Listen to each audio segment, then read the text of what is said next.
Welcome to Faster Scotland, our brand new YouTube channel. I'm Duncan Vincent, one of the presenters, and I'm going to be bringing you all the action which I feel fit from two wheels. This is Hannah, and she's going to be giving you action from four wheels on the race circuit.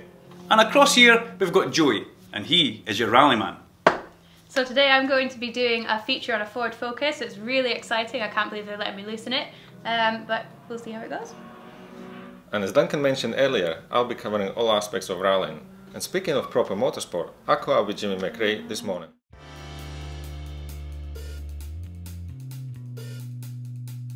Colin McRae, a name known to millions of rally fans across the world.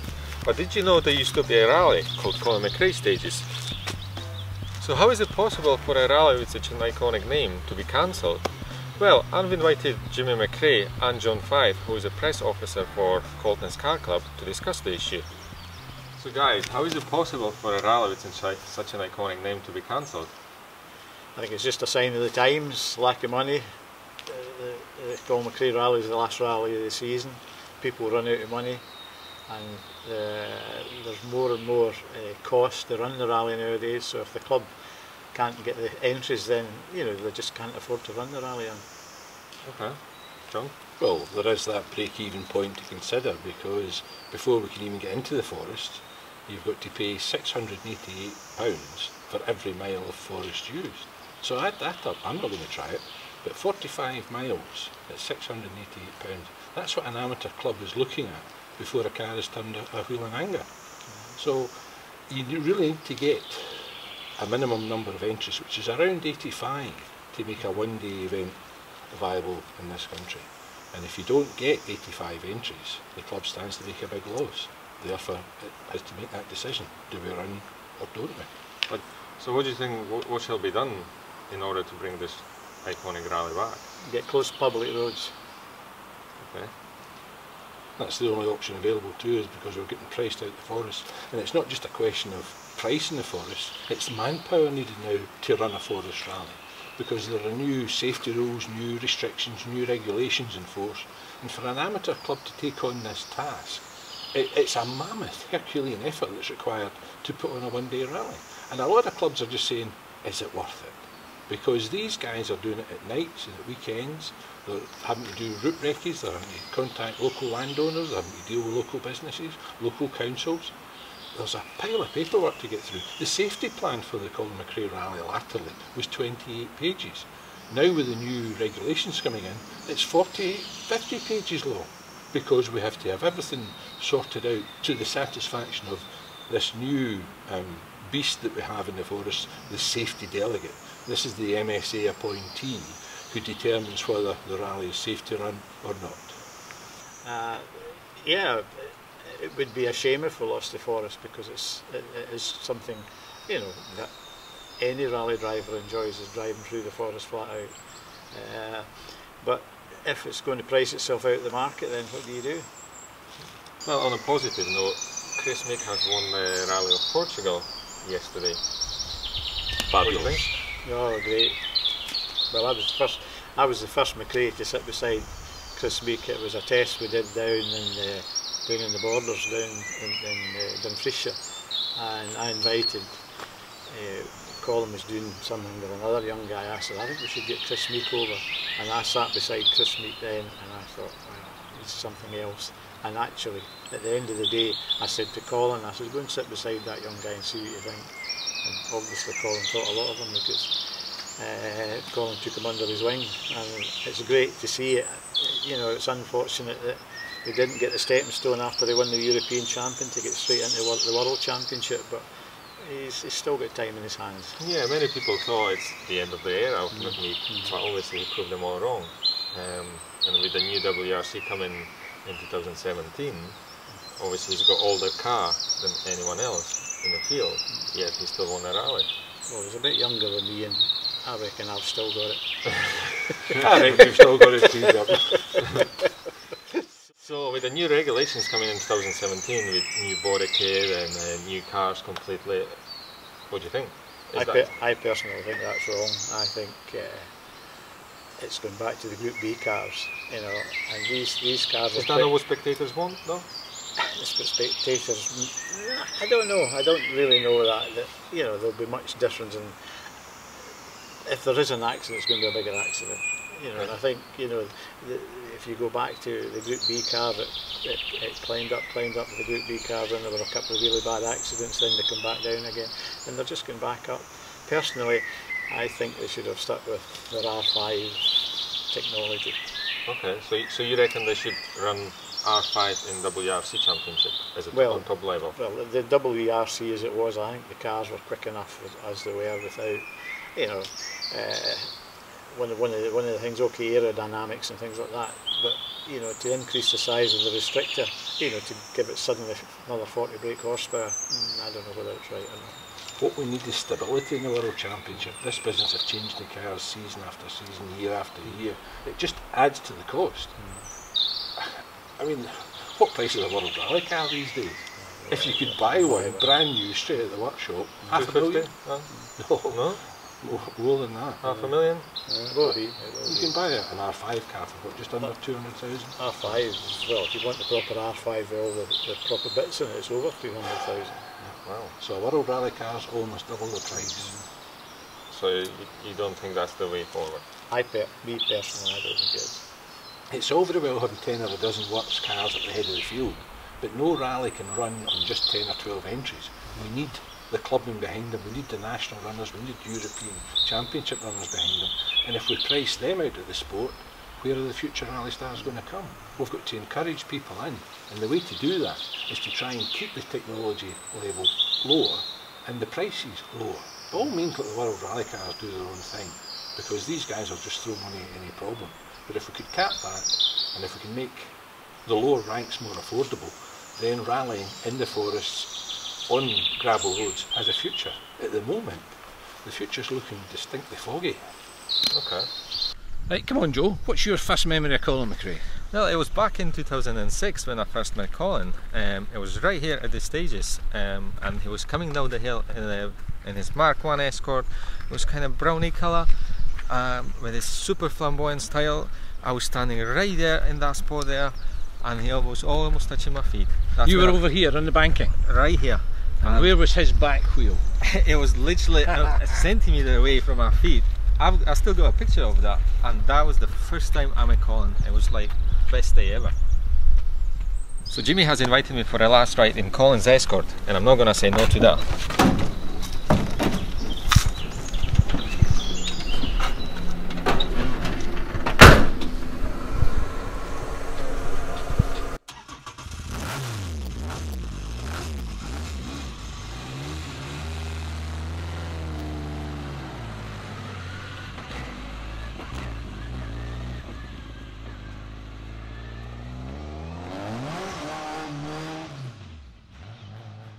So what do you guys think? Well, interesting. Jimmy McRae, absolute rallying legend, and the McRae rally name is huge. However, if running about a muddy forest in an Escort is your thing, Joey, that's fine. My thing, however, is more circuit driving, and Joey happened to let me loose in a Ford Focus earlier on. I managed to scare the cameraman just a little bit. I think he let out a couple of girly screams, so we'll have a look at that right now.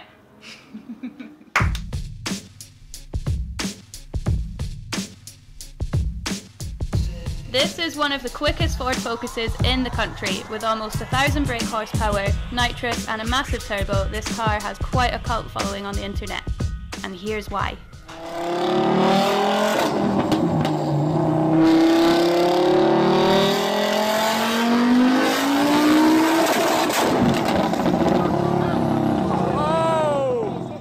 That spectacular blow up has been viewed over 1 million times on Facebook. I'm happy to report that the car is now back, and we brought it up to Knockhill Racing Circuit to give it a proper blast around the track, and I can't wait to get behind the wheel.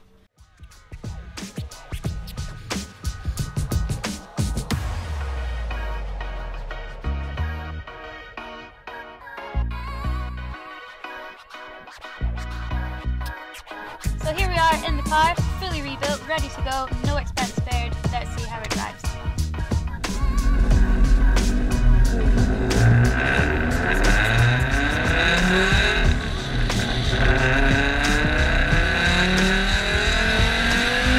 The first first thing you notice when you start the car is the noise. It's deafening. You can hardly hear yourself think, making things very difficult to record in car.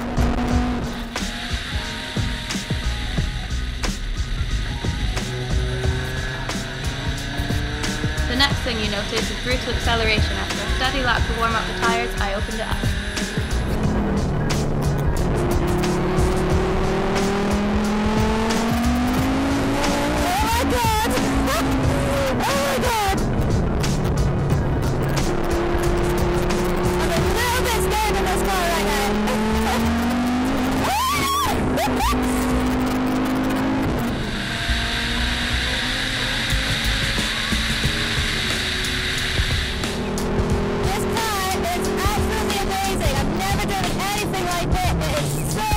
It's faster than anything I've ever driven before.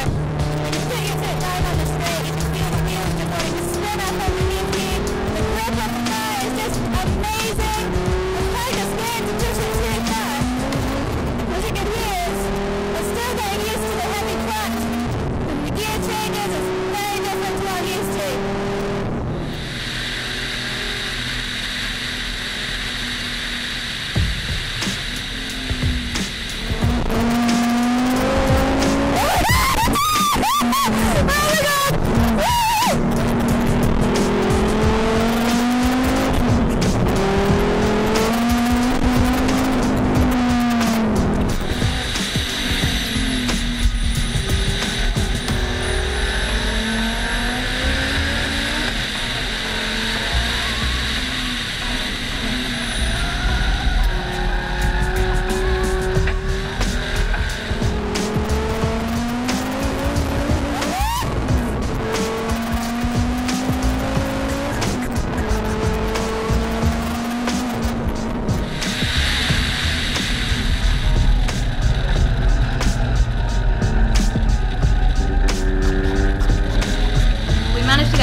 Laps in the car before it developed a small technical fault, so we had to call it a day a little bit early. However, once the car is fixed, we hope to get it back out on track later in the summer.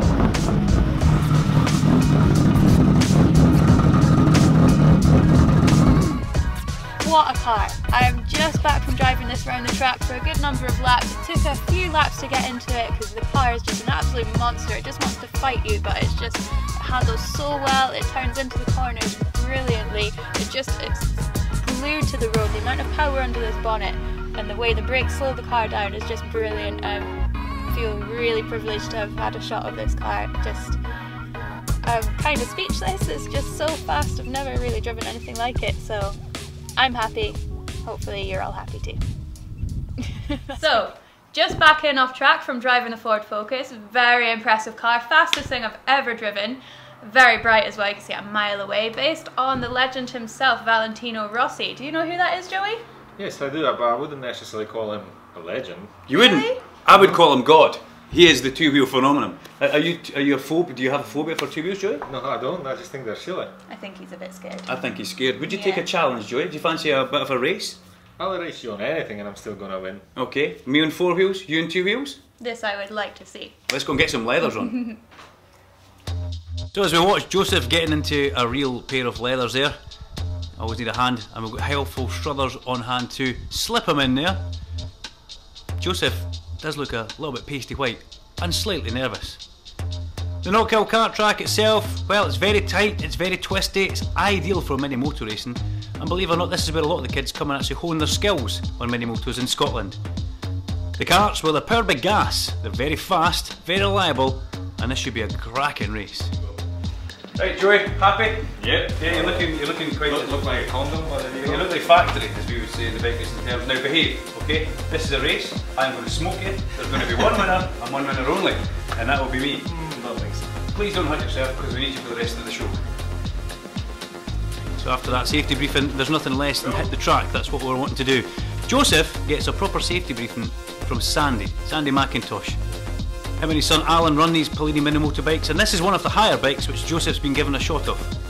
Getting told exactly how it works and what you should be doing, and if that's not a man looking nervous in leathers, I really don't know what is. So after a few practice laps, after Joseph was happy on the track, we decided there's only really one thing to do. Let's get this race happening.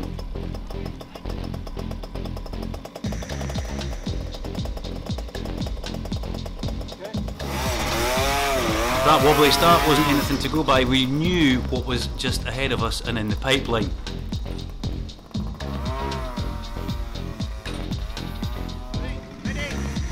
Joseph on the left, myself on the right, Hannah in the middle, and she starts the race, and away we go.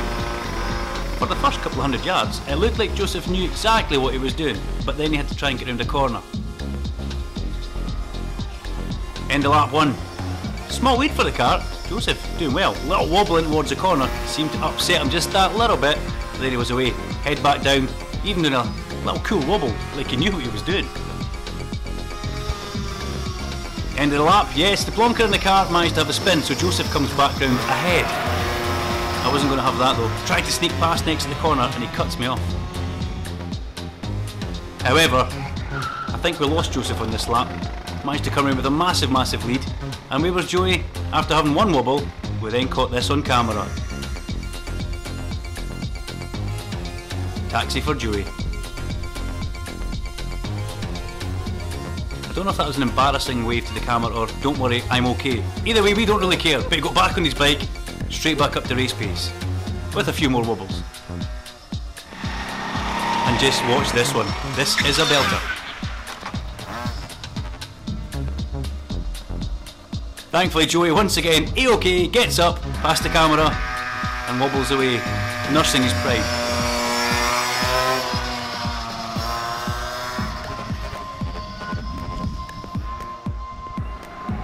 So at the end of it, Hannah gave his checkered flag. I managed to squeeze the victory by 4 laps. Joseph sitting with his head down a little bit as the cart comes up, and look at that for a bit of parking. Absolutely perfect. Cart versus bike. Well, the cart won this time. What a race that was. It was very interesting. I kind of expected a bit more from you, Joey. I think maybe even I could beat you in a bike. But what do you guys think about that? Personally myself, it was absolutely fantastic. Well, I must admit, anyone that races motorbikes is brave and skilled, just like you, Duncan. Oh, thank you very much, Joey. That's it's not going to get you anywhere though. Hannah, we're the brave, skilled ones here. But what we're going to do now is we're going to pop along to see a very good friend of mine, a man who races motorbikes for a living, a professional road racer, and a guy that races an Isle of Man TT. Let's go and catch up with Keith Amor. So today we're in Stirlingshire, and we're going to meet Keith Amor. He's going to take us on a little tour of his garage, and the 5-time Isle of Man podium winner is going to tell us how he got involved in bike racing. And as usual, Keith's late. Very late.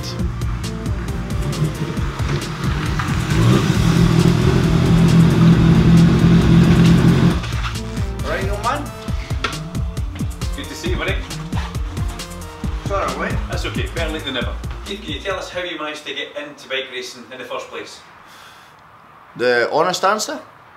I actually passed my test in 2000 and I managed to get a Yamaha R1, the new 2000, I think it was 2001, and I pretty much nearly killed myself about 18 times on the road, but I bought the bike on hire purchase so I couldn't sell it, and a friend of mine asked me if I would go racing, and I didn't really want to go racing, and he nagged me, so one day a friend of mine, Marcus, and myself went up to Knockhill in a P100 pickup. We put a set of bodywork on the bike and went out and practiced, and I came back in and I said, how am I doing? He said, well, you're pretty much going nearly as fast as most of these guys. So I said, right, we'll go and race. So I raced 2001. I think I finished 8th my first race for the back of the grid, and then 7th, and in the second meeting I got 2 thirds, and then I went to East Fortune and won. I thought, well, this is the path to go. But unfortunately I tried to do the British Championship and just didn't have the funding. And we went to watch it's actually 2004, we went to watch the North West 200, and a friend of mine, Derek McConaughey, said to me, you'll be good at this. I said, why? He said, because you're an idiot, because he'd been riding with me on the road. I said, well, that's why I don't ride on the road anymore. He said, yeah, but there's no buses and trucks coming the other way here, is there? I said, well, I can't afford it. He said, well, if I can get you some sponsorship, would you do it? So I said, yeah. So I ended up starting racing proper in 2005 up at Knockhill. I won the Scottish Championship. and I went and done the Northwest 200 for the first time. And then in 2007 I ended up with Yule Duncan Racing, and then that team split in 2007, and one of the main sponsors, Wilson Craig, said, well, why don't we start a team? So I ended up racing for Wilson 2008 and 9, and that's when I started doing the proper road racing, as they call it, between the hedges. That took you over to the Isle of Man TT, and your great success at Isle of Man TT. What would you say your biggest success on the island was? I'm not sure exactly how many. I've had 5 podiums or something. I don't know what they were, 2 seconds and 3 thirds or whatever. I finished 6 seconds behind Bruce Anstey, one of the races, which was rerun, and I would have won it the first time round because Bruce hadn't woken up. But when they rerun the race, Bruce woke up again. So I finished second to him there, but it was a really, really, really good race. I think him, myself and somebody else were stuck together for quite a lot of the race, and halfway around the last lap I got the hammer down and passed them all and pulled away from them and got to the finish line first, and I thought if I'd actually ridden like that from the beginning I would have won the race. That was probably my most enjoyable one. Most frustrating one was 2010 when I was lying, I don't know, 10 seconds behind Hutchie in the senior on the HM Plant Honda bike, and unfortunately it stopped halfway around the last lap. But I mean, that's TT, Spanner machine. From what I remember, it stopped beside your teammate as well, and that's a good thing to bring up. Who's your best teammate been? You've had a good few of them. Who's your favourite and best? John. I mean, John and I, we have quite a similar sense of humour. John McGuinness? Yeah, I think sometimes Neil Tuxworth didn't quite enjoy our sense of humour sometimes, and we got in a little bit of trouble now and again. I don't think we actually officially got boardroomed, but we were close quite a few times. No, John and I got on really, really well. He's a bit like me. I mean, he really, really enjoys the enduro, motocross, doing the whole everything with the bikes, and he's the only person he let me follow him around the TT, and he's never ever let anybody follow him around the TT course before in practice. What does Keith Aymore do to chill and relax? You're a family man, your wife, 2 kids, lovely house. You know, what do you do to chill? As little as possible. Now the summer's here again, I'll probably go out riding a lot more. I mean, I've got a brand new motocross bike that I haven't actually even ridden yet because I don't want to get dirty. But now that the sun's out again, I'm going to go and play on that. It's my passion. You know, as much as I like riding the race bikes and what, I've grew up with motocross bikes. Let's go for a wee tour of the garage. I think it's about time. Sure? Yeah. It's dirty. Keith, we're standing in this beautiful garage. We've got a lovely assortment of bikes. Can you talk us through what we have sitting here? Looks like we've got a possible road bike and the race version. Yeah, basically start off absolutely identical. The only thing we've changed on this is obviously the paintwork. We've changed the exhaust on it. Other than that, standard bike. Okay, anyway, this is the race version. Now, as you can see, different chain, different pitch chain, different pitch sprockets, full titanium bolts, lightweight discs, factory acrophobic system. Right, so this is your race. Lap times come up, TC trim, traction control, plus up and down, obviously, and then obviously the opposite way. Then we have got, let me think, you'll like this one, pit lane speed limiter. Oh yeah, I like the disco lights. So when we're coming in at the TT, we come in, bang it on. As soon as you come at the far end, bang, you go again. Okay. Put a price on the fully kitted out race bike. The parts, to me, with everything that's been done to the cylinder head, and it'll be the best part of about, with labour, about £40,000. We can just come across here now, because this is work, as you say. This is work. This is your baby, and this is play. This is fun time, isn't it? This is where it all started for Keith Aymore. This is, yeah, I mean, this is my yeah, passion. I mean, I absolutely love riding a motor. It's funny, like Jonathan Ray and I are both the same. That is a job. That's what we do for fun. The bike, the rig deluge super bike. I like to call it the big dog. The big dog. It's I mean, horsepower wise, can you tell us? Well in excess of 200 and something. And a price tag? Probably cost me somewhere in the region of 60,000 to build it. Top speed? Tailwind in the northwest is probably good for 2.5, 2.6, 208 mile an hour, something like that. And how easy is it to ride compared to the super stock bike, which is essentially the sister bike, which is parked just next to it? Is it easier or is it harder to ride? The biggest issue with it, as you can see, I mean, it's got completely different triple clamps on it, and obviously this is all carbon, we're not allowed that. It's lighter, it's got, well, £10,000 forks on it, it's got the Brembo, it's got everything. But the trouble with having everything and having it so multi-adjustable, I found that we got lost last year. Right, okay. And we did get lost. Okay, your favourite teammate, best teammate, John McGuinness. Yep. The fastest man in the Isle of Man TT. Has John peaked at the Isle of Man TT? Do you think he'll go any quicker at the Isle of Man TT? Well, yeah, I haven't spoken to him yesterday. He sounds very confident. He's in a happy place. And generally when John's in a happy place means he's going to be... anything can happen at TT. What a great, honest interview with Keith Aymore there. As ever, the guy is a legend, Joey, when it comes to bike racing. Well, I must agree, it's a massive commitment from those guys on the public roads. I definitely agree. I think I've got the bug for two wheels now. I'd love to give it a go. Not that I'd ever be anywhere near on the level that this guy is. What a legend. I am really impressed. Honestly, you're just into leathers, aren't you? Well, that bit as well. Yeah. We hope you've enjoyed Faster Scotland. This is our first show, episode number 1. Keep your eye on our YouTube channel for further updates and like and subscribe. Until then, cheers guys. See ya. Bye.